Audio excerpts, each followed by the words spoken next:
Welcome back to Teacher Collective, the podcast that's all about preparing you for the Cambridge Advanced exam. I'm Lodger Bright. And I'm Laura Sharp. And have we got an interesting vocab topic for you today? Perfect for part 1 of the speaking exam. We're talking about technology. That's right. And before we dive in, just a quick reminder about our special offer.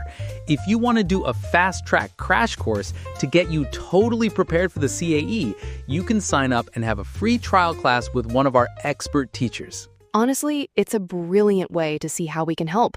Just fill out the Get a Free Trial Class form on our website. The link's in the show notes.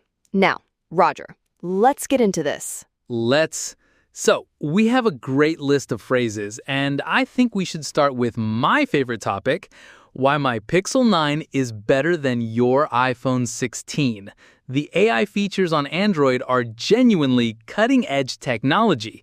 In other words, they are extremely new and advanced. Oh, here we go. Look, the new iPhone is beautiful. The design, the materials, it's a complete state-of-the-art technology ecosystem. And by state-of-the-art, I mean it's the most modern, sophisticated tech you can get.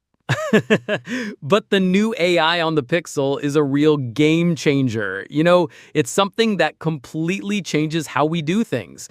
The things it can do feel like a quantum leap forward. And by that I mean a huge, significant improvement. I'll give you that. Some of the AI editing is impressive. But is it really user-friendly? Is it actually easy for people to learn and use? The brilliant thing about the iPhone is that it just works.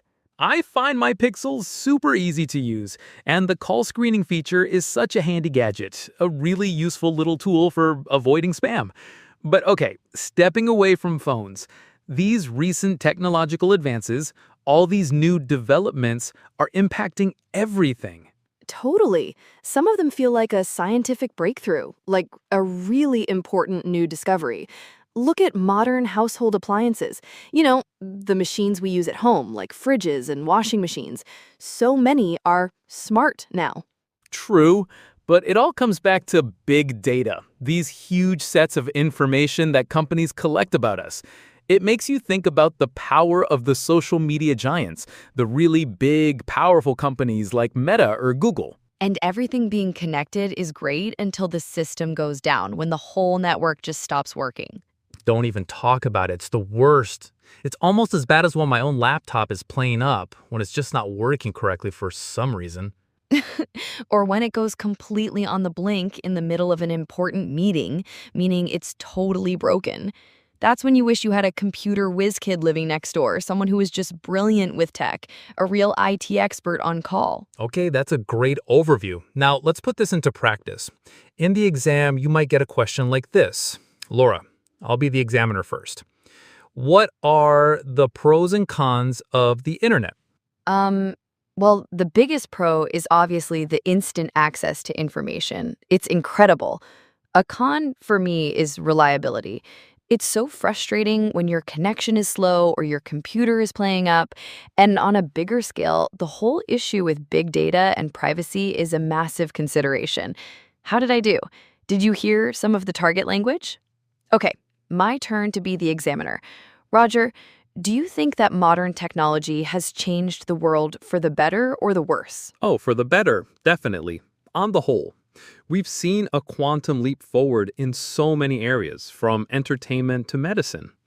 But I think the downside is our dependence on it.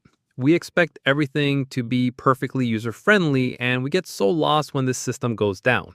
It shows how fragile things can be. So true. And listeners, that is how you can naturally drop some of this fantastic vocabulary into your answers. Now, your work isn't over, because the most important part is what you do next. You absolutely have to go and check out the show notes. We've put the entire vocabulary list there for you with a description of each phrase. And as always, you'll find the link to our special Quizlet exercise. It is honestly the best way to practice and memorize this language. Plus, a full transcript of today's show is there too.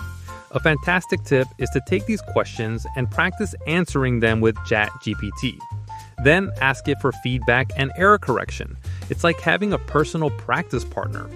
And of course, if you want to practice with a real live expert, don't forget to click the link for that free trial online lesson. Just send us a request and we'll get you all booked in. See you next time.